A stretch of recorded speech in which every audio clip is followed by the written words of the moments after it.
যে কষ্টগুলোর কথা কাউকে বলা যায় না, সে কষ্টগুলোই মনের ক্ষতটাকে আরো দ্বিগুণ করে তোলে।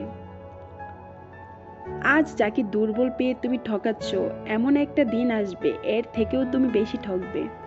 তোমাকে ভালোবাসি বলেই ভয় পাই, কিন্তু তুমি ভাবো সন্দেহ করি। জীবনের সমস্যাগুলো এতটা বড় নয় যতটা বড় করে আমরা ভাবি। শুধু একটু সাহস দরকার সব পরিস্থিতি মোকাবেলা করার জন্য।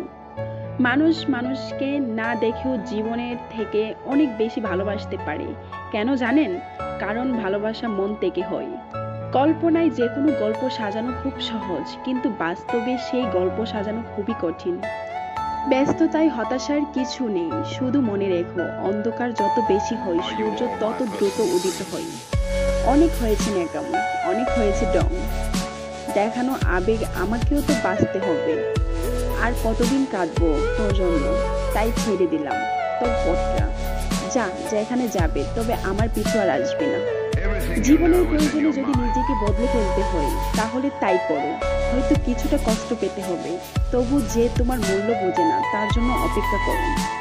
যখন তোমার কাছে আবেগ মূল্যহীন, তাহলে তখন সেই আবেগ দিয়ে ভালোবেসেছিলে কেন? যদি ভালো হতে চাও, পুরনো অভ্যাসগুলো বদলে ফেলো, অতীতগুলোকে শিক্ষে নাও, নিজের দুর্বলতাগুলোকে গোপন করতে শিখো, তাহলে তুমি ভালো থাকতে পারবে। কিছু কিছু মানুষ কাছ থেকে হারায়, কিন্তু মন থেকে কখনো হারায় না। সবচেয়ে কাছের মানুষরাই যখন খোঁজ নিতে ভুলে যায়, তখন একা থাকতে সবচেয়ে বেশি ভালো লাগে। এই হৃদয়টা যদি বিন্দু হয়ে থাকে, তাহলে এই বিন্দুকে কেন্দ্র করে তুমি আমার একটি মাত্র বৃত্ত। মানুষ যখন পায় তখন সে বোঝে না সে কি পেয়েছে, যখন হারিয়ে যায় তখন বুঝতে পারে কি পেয়েছিল।